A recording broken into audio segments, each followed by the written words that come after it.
This is Jay Smith here in the Jay Show. It's good to have you here in London. I've brought back our good expert on slavery, Sarah Foster. This is our third episode looking at this question, the slavery question.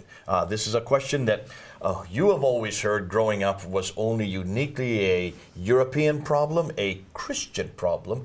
Muslims have come to you many times and said, why are you a Christian? You're a black. You don't know what the Christians did to black people, how that slavery is uniquely a Christian problem. This is what you've been brought up with. You've had to try to answer it. You went back and looked at some research, and you've come up with all kinds of new research that shows that this is not a European problem uniquely. In fact, the Europeans only had 400 years of slavery, basically from the 1400s up into the 1800s. You now found out that Islam has had a much bigger slave problem, still has a slave problem from the 7th century right up until modern day. It still exists today. They really have not had an abolition movement. The abolition of slavery still doesn't exist in Islamic countries, as we're going to find out. It still continues. Yeah. And so you have gone back to do research on this, and you've gone to Gambia, one of the places, the countries that is really lives on the whole slavery issue. Their whole economy is dependent on the slave trade today for those who have come back to redress it, to find their identity in Africa again. So let's unpack now some of the treatment of slavery. We've gone and looked at some of the references to slavery. We've looked at some of the quotations of people who are in Islam, what they've said about black people, horrendous quotes that you found from Ibn Sina and Ibn Khaldun. We've looked at where it all began. Bernard Lewis helped us to go back and show that this comes out of a small tradition, just few references in the Talmudic tradition. 0.0006% of the entire Talmudic tradition talk about this character Ham, who we know is one of the sons of Noah, who supposedly copulated with a dog, and that's where the blackness came from. They got the wrong man doing the wrong thing at the wrong time in the wrong place, because the curse then supposedly that came upon them had nothing to do with Ham, had to do with Cush, and so in Canaan. And so you can see that they didn't look at the Bible, they didn't look at the other Talmudic traditions. This was only one reference, two references really, that they use as their authority. And this is what Islam always does, doesn't it? It tends to go back not to history, it tends to go back whatever is closest to hand. And this looked like it was closest to hand. We've seen this over and over again with the Quran. All the stories in the Quran are not the same stories we have in our Bible. You can see they've not gone back to the Bible to find the right stories. They've got the wrong people doing the wrong thing at the wrong time. There's Abraham being thrown into a fiery pit in Surah 21. We know Abraham had nothing to do with the fiery pit. It was Shadrach, Meshach, and Abednego that had that. And this is typical of the Quran. It's typical of Islam. They don't have a sense of history. They didn't understand history. They used whoever was at hand, and they took their stories as, well, we would say gospel truth, as Quranic truth, which in reality is anything but. And that's why it's great now that you're now looking back and showing that this tradition of Ham, his evilness, this blackness, is where then many of the Sahaba, those who were around Muhammad, how they start coming out with this notion that black people were evil, that the whole coloration of the black skin is something to be sinful, evil. It's in the Quran in Surah 3, Ayah 106. And so you can see in Surah 39 also, it talks about that those who go to hell have black faces, those that go to heaven have white faces. So it's endemic in the Quran itself. It's right there embedded into the very fabric of the revelation that all Muslims are dependent on. And now we're going to go back and say, well then, if this is so, we should not be surprised the way they treated black people. Yeah. So let's look at this treatment of black slaves. And you've got some material on that as well, don't you? Yeah, we're going to go deeper into the treatment. We're going to go deeper into the Islamic sources. We're going to really unpack them. But we're just touching on some of these issues because some of my Muslim friends, wonderful friends, they're aware that there is slavery.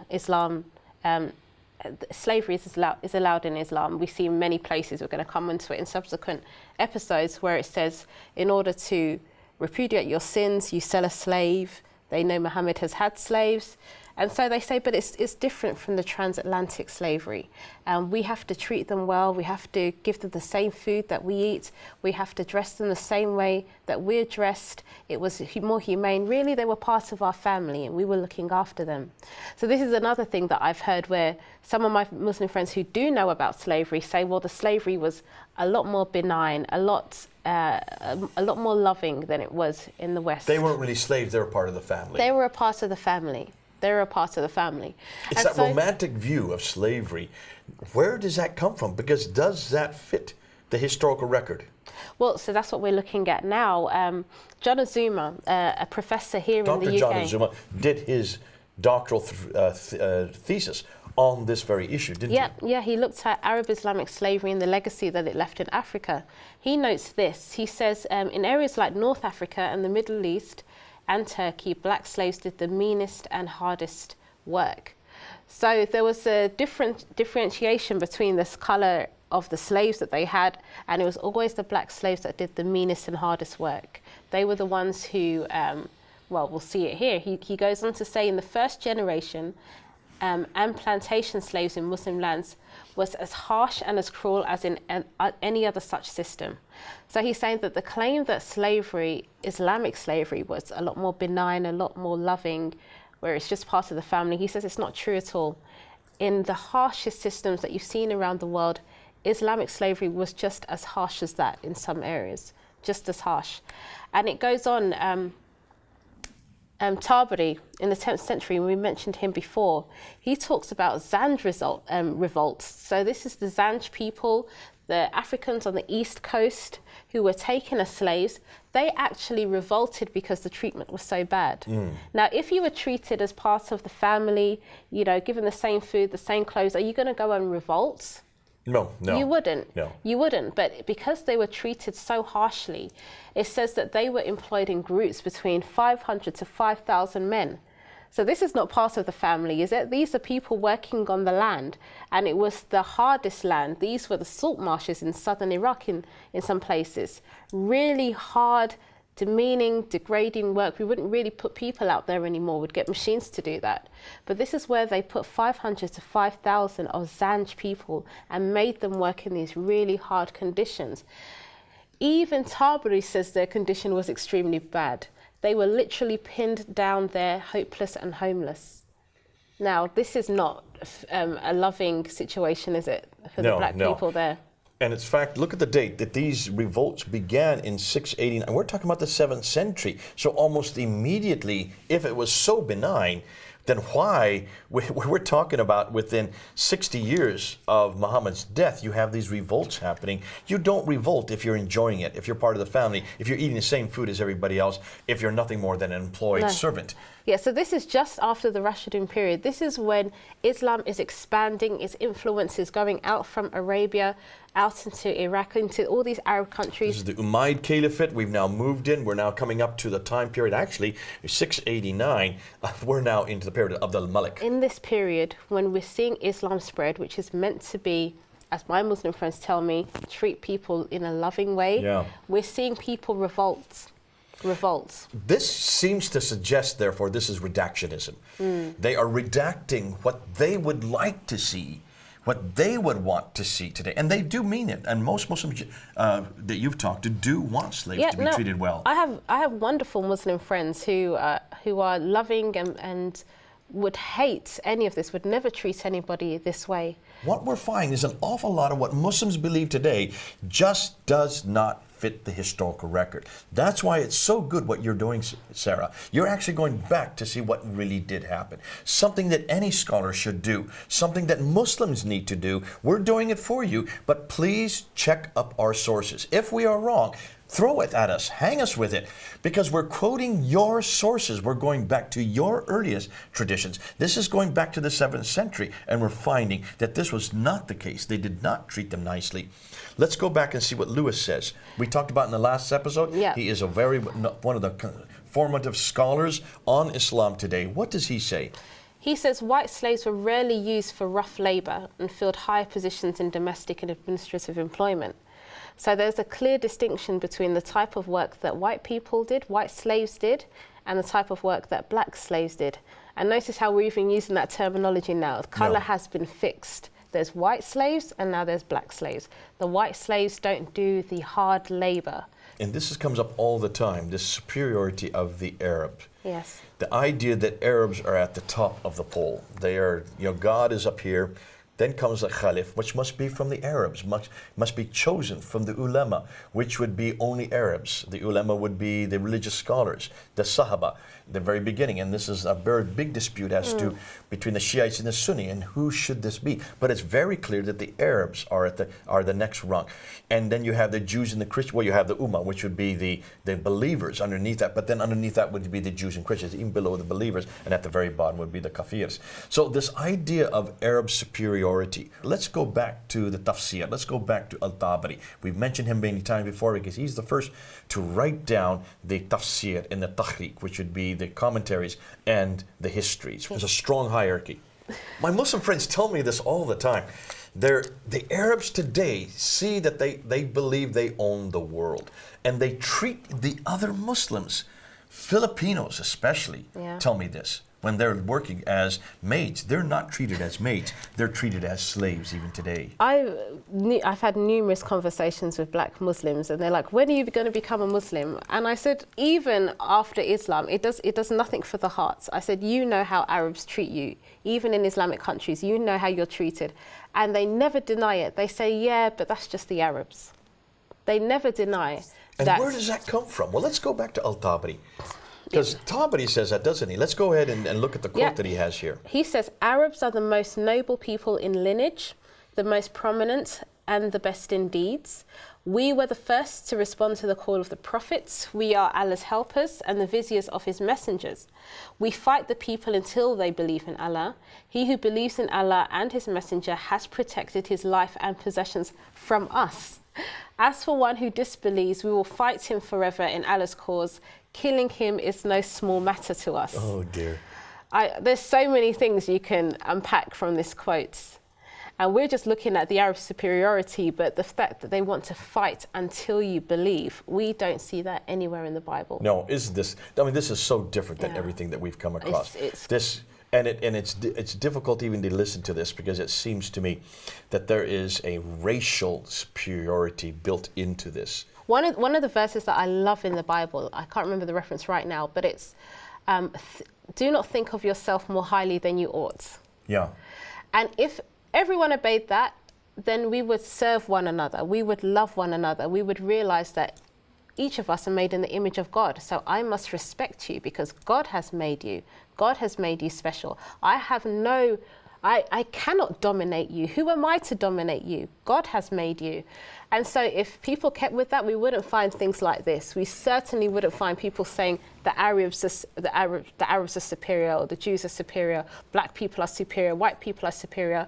We look at each other through the eyes of Christ, through the eyes of God, and we see that all of us are made in his image. Isn't that lovely? Because you talk about these Arabs, these earliest Sahaba, they're ones, the companions, who saw themselves as superior, different. The equivalent would be Paul. Paul would certainly be a Sahaba of all Sahabas because he was a Jew of all Jews. Yeah. He was part of the Shama school. He was a scholar. Highly educated by the best He could take people on anybody, and he knew his scripture. That's why we love to read the book of Romans. You can't get a better theological treatise than in the book of Romans. And yet this Jew amongst Jews, one of the greatest of all the Jewish scholars, and well respected because of his theological background.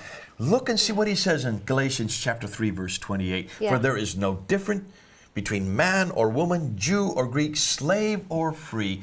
All are equal in Jesus Christ. Ooh, I love Paul.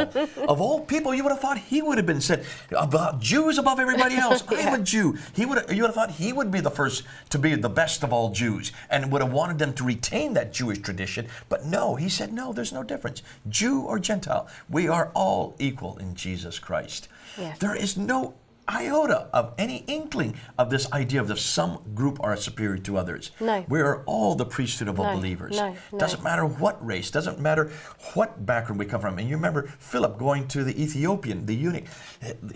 He had no problem with him being a black. It wasn't an issue. We're going to look at that when we go into the Bible, how the Bible deals with color and deals with race. Ooh, I can't wait. It gets me excited as we get closer and closer to the Bible. But we still got to deal with this. And we need to look at this attitude of blackness. So let's go back to the 8th century and 9th century. This attitude in literature of blackness. Let's go to Jahiz of Basra. And let's go up on screen this quote. Go ahead and unpack I this. love this quote because it lays out so clearly the position before Islam and the position after Islam.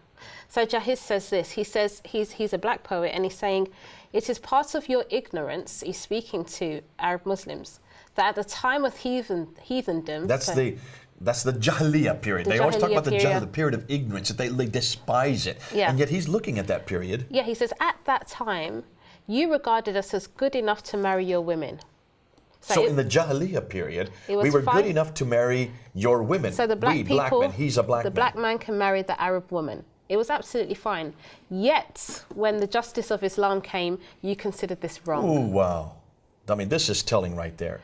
Here's a man that's living at that time, looking about what he came from, looking and seeing that back then, we could marry your women. Yeah. You had no problem. But now that Islam has come, that's a closed door. You wouldn't ever let us look at them. Wow. Look what Islam has done to the black person. And, you know, we've talked about this, about when you look at women in Islam, Beth has brought this out. Yes. When she talks about how before Islam came, you have Khadija is an example of women in the Jahiliyyah period. Businesswoman, strong woman. She was the one who proposed to Muhammad. That's right. She controlled Muhammad, employed him. And Muhammad only had one wife at the time. She was his only Would wife. not allow him to marry another wife. No. That showed her control. That is pre-Islamic Jahiliyyah women. But once she died, then he started proliferating, and he had up to 12 wives. So obviously, this idea of Jahiliyyah period, they call it a period of ignorance.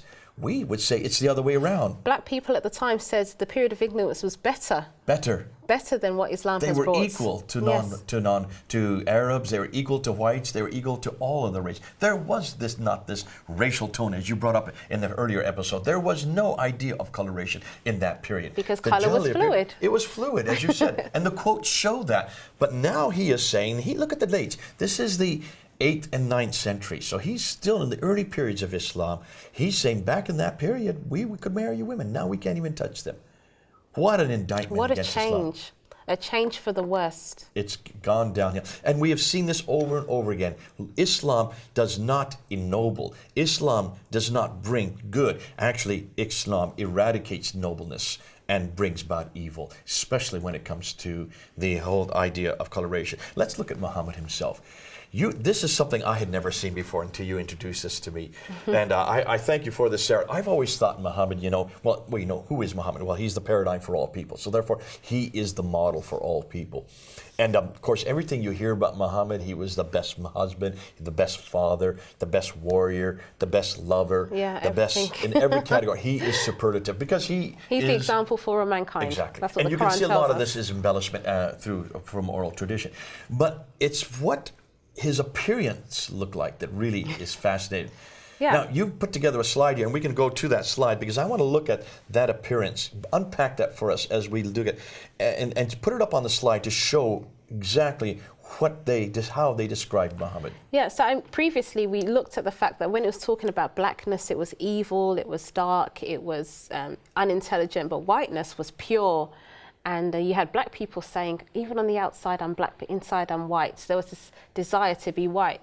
So we find in the most authentic hadiths, Sahih Bukhari, volume 4, book 56, number 767, we find that Muhammad had a white leg or a white shank. White shank, which should be leg, which should be the lower part of the leg. Okay, so he had white legs. He had a white leg. We find in Sunan Dawood, we find that he had a white forearm. A white forearm. Yeah. White leg, white forearm. Okay. This is how they were identifying the Not prophet. black, not brown, but white. It was white. It wasn't brown. It wasn't black. It was white. He had white armpits. According to Al-Bukhari. Most authentic hadith. He had white armpits. Armpits. And that's very important for people to know. Volume 8, hadith number 78, 631. Okay. Sahih Bukhari, volume 4, he had a white belly, a white abdomen. So he had a white leg, a white forearm, white armpits, and also white abdomen and white belly. He had white skin. We find that in Mufra. in Al-Dab. Al-Dab Mufrad 790, volume 30, hadith 33 to 37. He had a handsome white face. And this is Sahih Muslim, the second after Bukhari in authority of the traditions. The top two Sahihs. So 234i. Sahih Bukhari just lays it out plainly and says he was a white man. He was a white man. Muhammad was a white man. He was a white man. He doesn't make any bones about it. Well, in the first excuse me volume, for saying bones about it, but you can see white leg, white forearm, white armpits, white abdomen, white skin, handsome white face. He was a white man. He's a white man. I never, until you brought this to me, I have never heard this before. And clearly, this is something that it was important Allah made sure people recorded, which is, when we look at the Bible and see how that treats color, is a very, very interesting point. But Islam makes sure that we know that Muhammad was white. Okay. Now, let's go on. So now, in Sahih Bukhari, we see a hadith where it says he's not completely white. He's white, but he's not completely white in volume 4. Okay. But this is the disturbing thing. This is the very disturbing thing. Ibn Musa, he says this. He says, anyone who says that the Prophet was black should be killed. Oops. Should be killed. Should be killed. Now, Jay, Dr. J, if I call somebody black, Yeah. should I be killed because of that? No. Why would anybody feel that, do they feel like it's an insult to call someone black? Obviously, they do here. Because why would you stipulate that they must be killed? It was such a grievous thing to be called, especially the Prophet himself. So can you see the color black is so derogatory that even if you dared to call Muhammad black, you would be killed. You would be. It's not even you would be reproved. Someone will come to you and say, no, actually, he's not black, he's white or he's brown or whatever. That it's not about correction. It's the fact that they want to kill you is the fact that you have insulted him so much, they cannot stand for it. He is not black. Black is associated with evil, with deviltry, with unintelligence. How dare you insult our Prophet? You must be killed. Oh, that's awful. I mean, It is. I mean, that's one of the hardest things to read. So And- what does that say about black people now? Well, yeah, obviously, and so certainly, this must be hard for you to go through. I know, and Sarah, this is a difficult thing because you're black. This is your ancestry. I'm sorry. It is not your ancestry, fortunately. You didn't come from a slave background, from an Islamic slave background. But looking at these kind of comments must be difficult for you to read. And I asked you this when we started these filming, how does it feel for you to read these kind of things? And you responded to me that, well, you've almost become inane to it. Yeah, I'm kind of numb to it because I grew up, looking at the transatlantic slave trade and looking at the trans-Saharan. But as I was reading through these comments, and especially the parts where they didn't even bother tell people about what they thought would lead to salvation because they didn't think anything of them, it did cause tears. And just the lack of value for human life is just disgraceful. And nothing I recognize that would come from the Bible at all. And so, yeah, I guess I would ask Muslims, please look into these sources. You know, if you think that we're lying, please check it out. We're giving you references. We'd love to be proved wrong, but unfortunately, history tells us different. Let's do a quick summary of colorism before we end off here. We have about another 3 minutes to go. Number one, go ahead and read down through these different summary things. So what we've seen so far is that around about the time of the death of Muhammad, we see that color is fixed. It used to be fluid. People's colors would change depending on their environment. It would be comparative, so you would compare them to what was around. But now it became fixed: black, white, red, yellow, brown. And along with the fixing of color came values attached to that color. So if you were black, it was inferiority. If you were white, you had more, intelligence, things like that. And there's certain books, actually, we're probably going to go into it as we progress, that tells you what type of slave you have based on their color. It will tell you their characteristics based on their color. We also saw that through the wrong interpretation of the Bible, through not actually going to the Jewish books, the actual Jewish Bible, through not going to the actual Christian Bibles, but through listening to stories, they had a complete misreading. Whoever wrote the Quran completely misread the story of Ham and Noah and Shem and attributed the curse of blackness and slavery to something that God put on Ham, which is something that we don't find in the Bible at all. And based on that wrong idea, based on that wrong ideology, the consequences were that black Africans were seen as suitable for slavery because Allah himself had sanctioned it. This is completely wrong and completely regrettable, and has led to the death and suffering of countless millions. And we also saw that the Islamic sources taught the superiority of lighter shades over darker slaves, but at the top of it we saw were Arabs. But what was most disturbing, that even though we know that Muhammad was an Arab, he wasn't even considered brown, as we know that the Arabs were, or a bit darker than white. He had to be considered a white man, or not completely white, but not completely white. And worst of all, if you dared to call him black, you should be killed. Should be killed. Now we're going to just end by looking up at this graph that you've put together here, looking at the comparisons.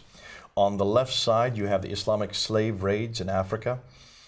Go ahead and unpack that, comparing it with the transatlantic slave trade. So on the left side would be the Islamic slave versus the European slave. Yeah, these are the things that we're going to continue to unpack. We're going to look at the New World slavery, so the transatlantic compared to the trans-Saharan. Mainly men were taken to the Americas because of the work, whereas mainly women were taken to the trans-Saharan because of the harems.